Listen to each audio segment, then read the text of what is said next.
श्रीराम समर्थ. 10 मेचे प्रवचन. देहमानाने व्हावे रामार्पण. भगवंताची उपासना दूर करी सर्व यातना. चित्ताची स्थिरता भगवंताच्या उपासनेत निश्चितता. देह जरी जीर्ण फार, तरी वासनेचा जोर अनिवार. हे जाणून चित्ती एक भजावा रघुपती. हृदयी करता भगवंताचे ध्यान. नामाविन उच्चार दुजा न जाण. त्यात व्यवहाराचे जतन. न दुखवावे कोणाचे अंतकरण. असा नेम ज्याच्या पाशी, राम तेथील रहिवाशी. मी रामाचा राम तू माझा, हाच अखंड असावा हव्यास. ऐसे द्यावे रामाला, की जे जीव प्यार झाले मला. आता याहून दुजे न सांगणे काही. रामाविन जगू नाही. जे जे होणार ते होतच जाते.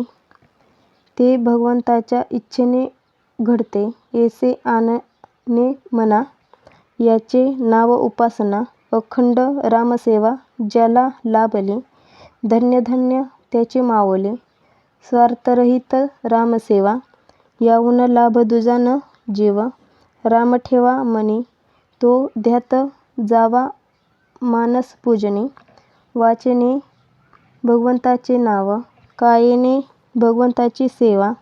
चित्ती भगवंताचे ध्यान, आपण रहावे रामार्पण. याहून अन्य सेवा कोणतीही न जाण. उपासना असावी बळकट, तेथे नसावी कशाची अट. उपासनेचा असावा जोर, ज्याने होईल मन स्थिर.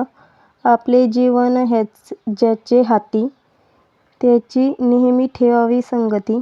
जे जे काही मी करावे, त्याला परमात्मा साक्षी हे जाणावे. मनी न सोडावा धीर, आहे म्हणावे माझा रघुवीर. करावे भगवंताचे चिंतन, होईल स्वतःचे विस्मरण. सर्व आहे रामाधीन, आपण निमित्ताला कारण. रामावर ठेवावे चित्त, जैसे प्रपंची असावे वाटते वित्त.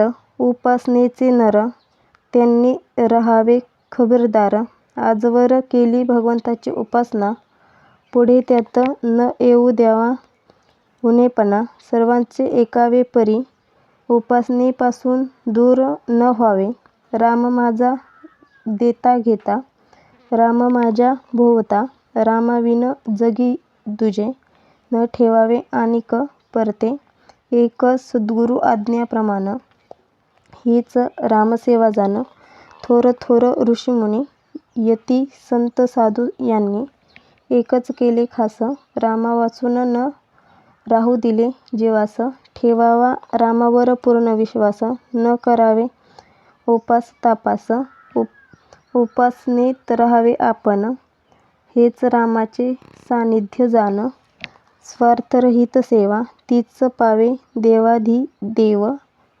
जे जे होते काही, ते ते राम करतो पाही. हा एकच विश्वास, समाधानाचा मार्ग सत्य खास. जेथे परमात्म्याची सत्ता, तेथे न चाले कोणाचे सर्वथा. म्हणून परमात्मा ठेवील त्यामध्ये, समाधान राखीत जावे. आजचा बोध. चित्ती भगवंताचे ध्यान, आपण रहावे रामार्पण. याहून अन्य सेवा कोणतीही न जाण.